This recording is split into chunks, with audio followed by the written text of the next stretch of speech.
Robert has a book coming out, The Age of Context. I believe you got some early copies here, signed copies, so be sure to find them later. He's selling those. I know we're packed in here, standing room only, or so it seems. We actually have some chairs back to the right of the room as you're looking at the stage. So please make yourself comfortable, unless you're one of those standing desk people who think that sitting is going to kill you. We have coming up next, Robert and Reg were talking about applications for wearable computing. E-commerce is one of those applications.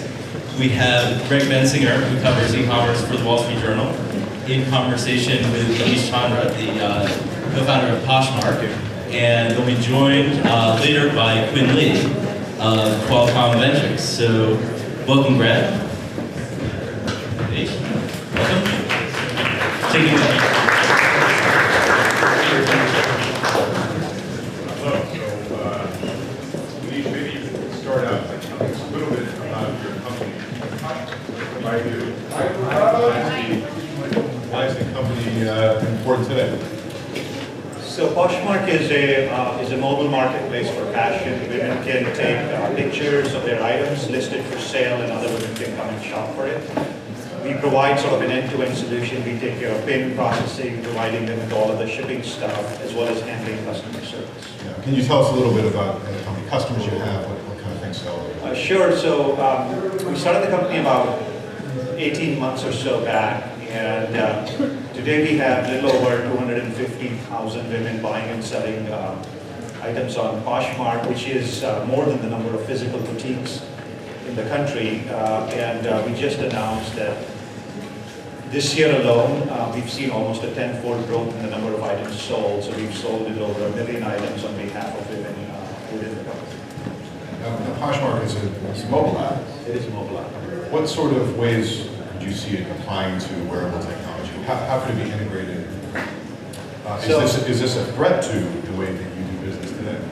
Well, I think anytime technology is changing, it can be both a threat and an opportunity. So we think of it as an opportunity. I think if you look at something like Google Glass and you look at sort of the ambient awareness, the photo-taking ability it provides, it can be used not only for creating new listings, but also being able to see if something you're looking at is available in our vast inventory of items. It can also be used to sort of look at style matches and style combination. And then there's many other sort of interesting novel ways in which you can use wearable technologies. Well, you're a forward-thinking guy. Is this something that you're already studying? Is it something that you're playing around with in your labs? I think we're more dreaming right now than sort of, I would say, actively working on it. But I think the possibilities are quite interesting and quite endless. I think when you think of wearable technologies and you think of fashion, it's in a way a match made in heaven, but in a way sort of something that we are in a very early stage of really combining the ergonomics and aesthetics. One of the things that we noticed in our core demo, which is one of the big sort of group of people who are latched onto our platform are women sort of in their 20s to 30s. And till last year, we saw very little penetration of even Android within that constituency. And now what I'm starting to see is a lot of women using that. And what you find there is that the aesthetic of that item is sort of very, very core. So a lot of them are using Galaxy S4, which is a beautiful sort of form factor compared to the other Android devices. So when you look at wearable technology and start to go in the fashion direction, it has to evolve to the point that it has that physical, aesthetic beauty combined with all the functionality it has. Yeah. And one of the things you mentioned is payments. Are there applications on your own platform that can be applied to wearable technology? Are there ways to speed transactions, ways to cut down the friction, as they say? Absolutely. I think once we start to see the evolution of wearable technologies, we're going to start to see, particularly in e-commerce, you will have to deal with even a simpler checkout process, sort of a smoother aspect of transaction, and rethinking how a transaction happens, both the security aspect of a transaction, but also the smoothness of it can be quite interesting. I mean, when we talk about buying in a blink of an eye, I think that's quite feasible in the future. Was that a good thing? anything that's simpler and faster should be a good thing. But everything good has always a bad side, a dark side. Okay. Well, we all know that customer satisfaction, buying the thing you want and getting it the way you expect it is important, but it's also expensive if it doesn't go well. Could this be an unintended consequence? Blinking too much, for example. I think anything that sort of facilitates consumption always has that side. You know, if you think of Costco and us buying enormous amounts of stuff that we don't need to, you can think of it as a negative thing. But on the flip side, it is very convenient. It does make more economics of consumption cheaper and faster and easier. So I think there's a fraud aspect, there's an ease of consumption aspect, but then there's also just this fact that you can actually save money. If you can look at items and you can figure out if there's an easier way to purchase them or alternative way to purchase them or do real-time communications, I think e-commerce can be vastly simplified. So it seems today that the three main areas where people are looking at this is watches, is glasses, is, I guess clothing itself. Or does one of those stand out as being most useful for an app like Poshmark? And why? I think something that's visual and provides sort of visual sensory feedback is going to be more interesting from a fashion perspective. But then embedding any kind of sensors in clothing in a deeper way is going to be very interesting as you sort of evolve fashion. I mean, you can visualize all kinds of crazy things in terms of people connecting around sensory devices. You know, it can have ramifications not just for commerce, but for real human connections between people. Today we are seeing it much more centered around health and sort of sensory areas, but I think sort of the whole aspect of people-to-people connection, people-to-item connection can all be transmitted through the sound and sensory devices. Now, are there ways to sort of integrate, and one of the big goals of these brick and mortar stores is to bring their online together with the store itself. You're sort of approaching it from a different angle, but are there ways to engage with bricks and mortar stores through wearable technology that can be beneficial for you? Yeah, no, I think when you think of retail and you think of mobile and then you start to take a look at wearable technology, I think blending them together offers us an opportunity to completely change the retail experience. When you think of retail, we think of different channels. Brick store is one channel, online is another channel, sort of mobile is another channel. But really from a consumer perspective, it's one and the same thing. So where I sort of see retail going is you can discover items anywhere. So you could be sort of looking in your Google Glass, you could be looking at your phone, you could be in a physical store. You can find something that you're excited and interested about. Then you can transact anywhere. You could pay for an item walking around from your Google Glass or from your wristwatch or from your phone or at the cash register. And then you can actually fulfill anywhere. So you can decide to have the item shipped back to your house, you can pick it up at work, or you can pick it up in a physical store. When you combine this thing, it really eliminates sort of the boundary between physical commerce, online commerce, mobile commerce, and device commerce, so it becomes this one integrated experience. Now, if you think about satisfying this is not just about technology, you have to fundamentally change supply chain, how products are stored, how payments are being processed, what your identity is. And when you start to blend all of these things together, it creates the most frictionless, seamless e-commerce experience. And retailers, e-commerce platforms, etc., we blend all of these things together and create new experiences for consumers in the future. But you're taking advantage of the fact that today they aren't doing such a great job of integrating their online with the store. Well, so we do blend physical, offline world and online world together. We have this concept of a shopping party where women are actually gathered around virtually and shopping with each other in real time. And we take these things into physical world where we actually have physical parties, and women host their own physical parties. We host some of them. And what you'll find there is often women are just coming with their phone and they're shopping and connecting with each other. Now, if you can take it one step further, you don't even need to hold a phone. And you put on your glass, you put on your watch, and now you're sort of in this party, and you're really enjoying a party, having a drink or whatever with each other. And in the process, you're also connecting around shopping, and you may even be shopping with each other. And that really starts to transcend this world of, looking at device or sort of looking at stuff, or really just starting to interact with each other, and shopping becomes a natural extension. you mentioned something that any part of the day could be a shopping experience for you. That sounds like a great thing for the people selling the products, but is it such a great thing for consumers? If you don't like something, you can always resell it in fresh. Yeah, that's fair. That's fair. You sort of imagine this world where I'm a walking opportunity. And so let me deliver ads to you, let me deliver buzzy things to you that remind you it's the best time of month to buy diapers or whatever it is. Isn't that a nightmare? It can be. I mean, I think if we look at sort of messages to buy or consume, they're sort of almost pervasive in our lives. You know, we can be sitting in the bathroom and sort of see that. So you're right. I think at a certain excessive level, they can be super intrusive. The flip side of it is, I think, when that happens, you also see the consumers getting control of that experience, and there will always be alternative platforms that are not so intrusive that the consumers are going to start to prefer. As we've seen with any technology, you look at the rise of Google Chrome over other browsers, which is really make it much more minimal to interact with. I think the fluidity of how you monetize an interaction is going to move to much more in the flow rather than sort of this intrusive aspect that we are used to. Even if you look at phones, I think an intrusive aspect of monetization is not working. What you're finding is that the best monetization happens in the flow of the experience that is very natural for the user to consume or pay for. So I do expect that ultimately the technology is going to migrate into something that consumers want. Now, what do they want in the future is something that is always hard to predict. What we want in the future is always a little hard to predict.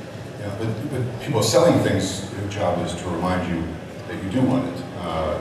Of course, because we're all selling something. That's fair. And so there's going to have to be a fine balance. Yes, actually. Do your own sellers, have they talked to you about the opportunity of wearable technology? Have they asked you? Very, very little.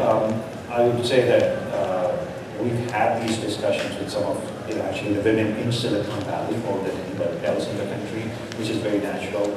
I think it's still very doable and still very sort of conceptual right now. Again, that's where all technologies start. And in 2 years it could be something that everyone's talking about. But I think we're here because it's early. I don't think we see a lot of demand from the community yet.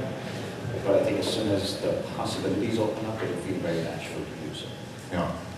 And have you played around with these devices yourself? A little bit with Google Glass, a lot with sort of Fitbit and other sort of pieces in there. Where my feeling is, I think we're in the place where if you look at sort of mobile phone, you have a calculator, you sort of had a contact management system, you had a phone, and everything got integrated with software into a single device. I feel like there's a lot of fragmentation in the wearable device market, where there's a sensory input for this, a sensory input for that, etc. And it feels like simplicity in the future is going to really drive the consumption of these devices, where you can have a lot of integration into single things. And what that looks like, I don't necessarily have preparation for that, but that is the one thing I find, is that so many things to sort of put on, there's just more things to kind of forget and lose. Yeah. Well, for your own customers, how often are they checking their device, looking for the greatest deal? And is that important to the business model? Can that improve with a little piece of glass in front of your eye? Yes.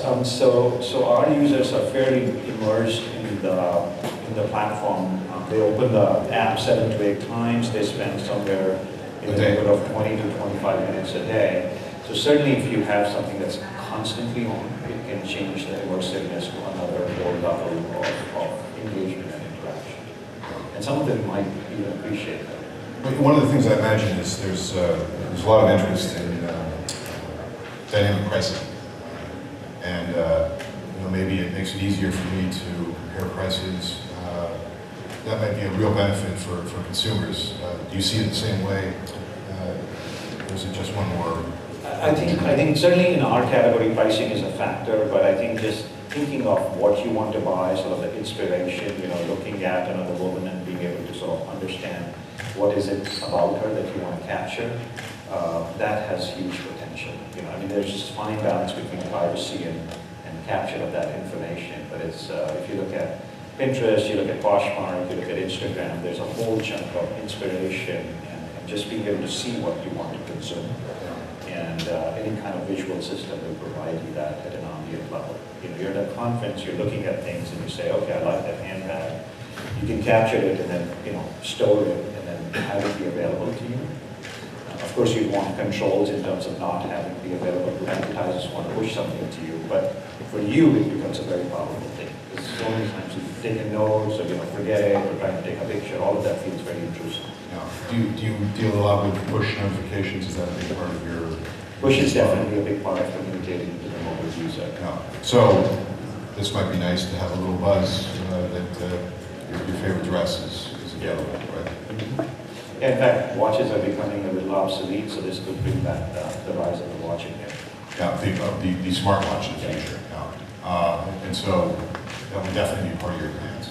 It would be, and you know, I think once Michael Kors adopts the watches, it'll probably be very popular as well. So you're saying that they need to be better styled? Yeah, I mean, I don't think that the watches that are designed, and I don't know if there's many of them in the audience who would wear them just, you know, at a clunky level.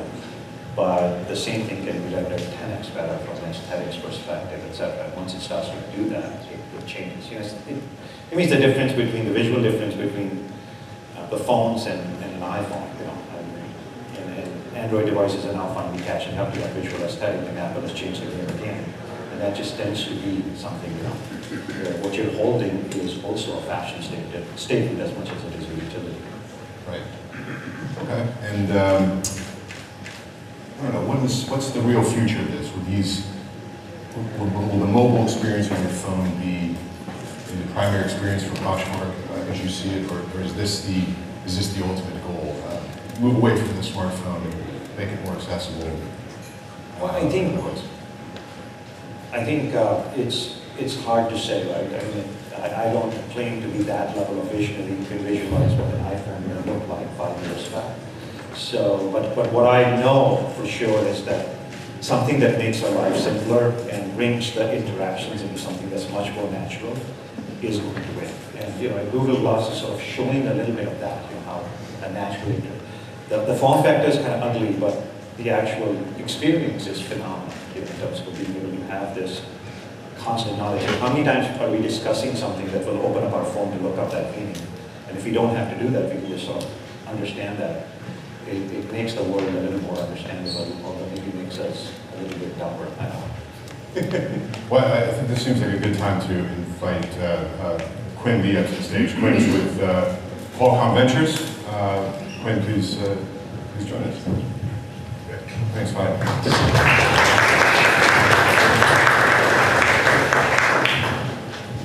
All right, so you're the guy with the money. Are you getting a lot of pitches about wearable technology apps and the hardware itself? Is this something you're hearing from about? Definitely. So I'm with Qualcomm Ventures, which is with the corporate venture arm for Qualcomm. We invest in mobile and wireless technology primarily. Wearable is one area we're pretty excited about, and recently we invested in a company called Fitbit, which is more in the healthcare and wellness space, like trying to track people's activities and trying to get motivated to more exercise. Yeah. And you've seen that there are people coming to you asking with a tin can saying, I have a great idea for an application for a watch or for a Google Glass type product. Absolutely. I mean, we've seen people with all sorts of wearable ideas. There's one company that was trying to make either a watch or some sort of device that's oriented at action sports, right? So instead of just tracking your steps, how many activity levels you have, they're targeted at the action sports like, let's say snowboarding, right?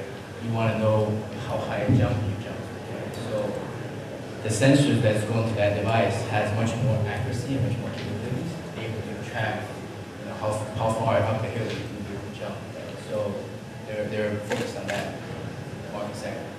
Whereas Fitbit is more general purpose, right? Just for average use for activity. Do you see that the real opportunity is in health applications like that? That seems to be an area of expertise for you, but also is that more of an opportunity than e-commerce necessarily? Or there equal applications? Where does the smart money go?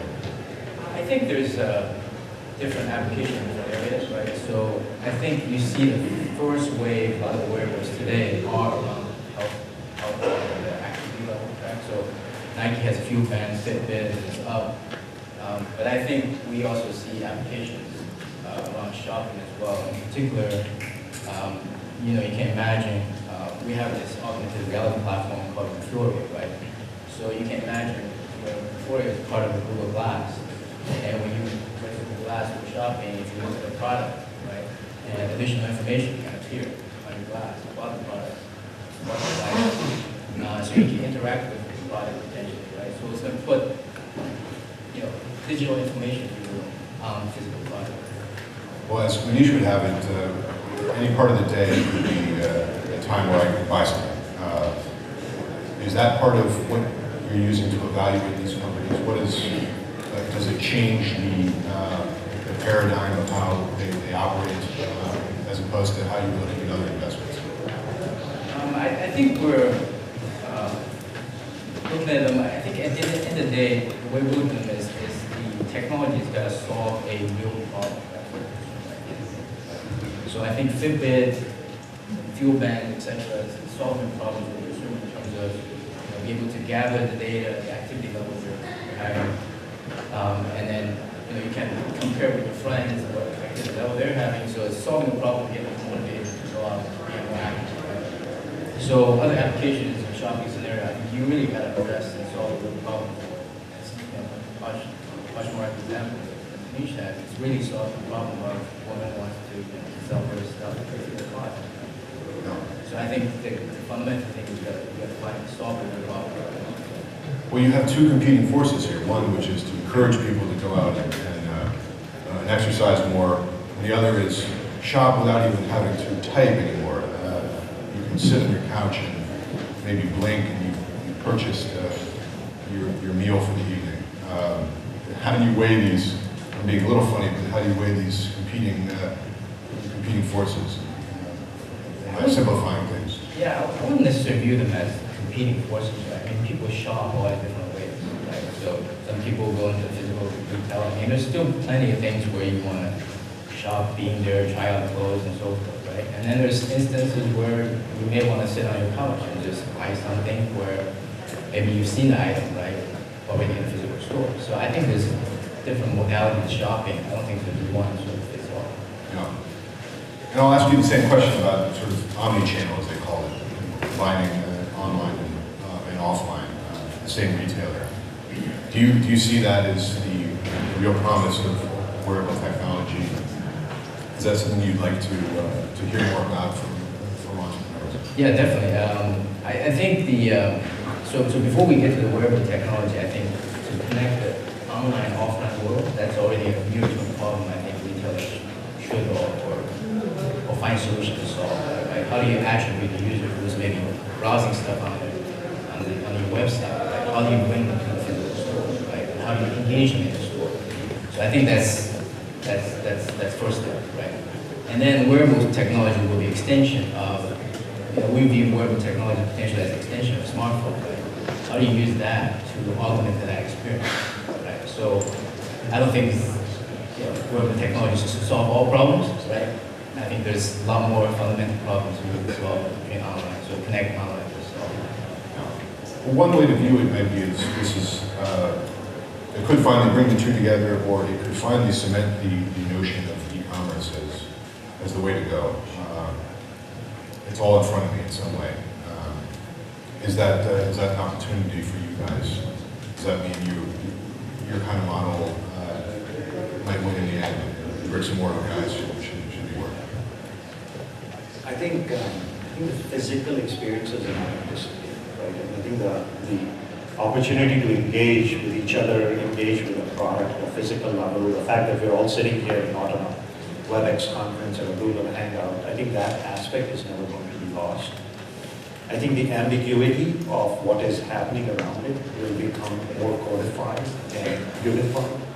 And I think the ultimate sort of retailer that wins seamlessly will start to blend these experiences. So e-commerce, m-commerce, w-commerce, and physical commerce will become much more uniform. One of the things that is interesting to visualize, right, is today we sort of have two alter egos of our physical self, one inside the phone and one sort of physically here, because even when I'm talking to you, I could be inside the phone and then come out of the phone and then talk to you. When you put me in a Google Glass, you won't even know when I'm in and out. Because at least here I had to look at the phone. And now I could completely be ignoring you and sort of be coordinated on my Google Glass. So that ability to provide this continuous experience in all of these different worlds is, I think, very interesting and very important. Yeah. Well, is that the promise for investors like you? Yeah, I think so. I think Wearable is really, I think an extension to what we have today, right? I don't think Wearable is going to necessarily replace smartphones. I think it's an extension of things, I think the key for Wearables is, I think, interesting, or there's a lot of things or momentum around it today is because a couple of things. I think one is it's intelligent, right? It has electronics, it can collect a lot of data. And the other thing is it's connected, right? Unlike your old-fashioned watch, it gives you time, it's not connected. A lot of the wearable devices today, Google Glass or Fitbit, it's all connected, right? It's collecting the data, it's getting the data to your phone or to the cloud. It's enabled people to really have these devices sort of act as another dimension, if you will, or sixth sense, the digital sixth sense, if you will, right? So I think that the area, I think it's still evolving, it's still early days, but I think we see pretty exciting opportunities in there. We've given Google some good free advertising today. Who are the other winners going to be? What are the big names that you think can take advantage of wearable technology? Maybe it's a chip maker, for example, or web Maker always Well, I mean, from more from Qualcomm perspective, I mean, we're a technology platform provider, right? So we're interested in getting more and more things connected, right? Whether it's Fitbit, whether it's Google Glass, or other wearable devices, we want more and more things to be connected, right? So the Internet of Things. So I think there's opportunity for us to go beyond the smartphones and getting, technology, providing technology into these variety of wearable devices. Manish, who might I think the innovative sort of device makers like Apple and now Samsung and increasingly HTC are all going to be very interesting and important. I think Google just has pioneered, just like the iPhone did many years back, in creating a platform that's getting everyone excited in the wearable space. It doesn't mean, it's still a crude platform, it's an early stage platform, but everyone, the race is just beginning. We'll see some very, very big leaps in the next year even, from Samsung and hopefully Apple. Yeah. So I'll leave with this last question. What is the future of the smartphone as it relates to these technologies? Am I going to wear a shirt that can replace my smartphone, or is that always going to be important? How do you view the future of that? My feeling is, I think holding something like this and constantly looking at it is not necessarily a natural thing.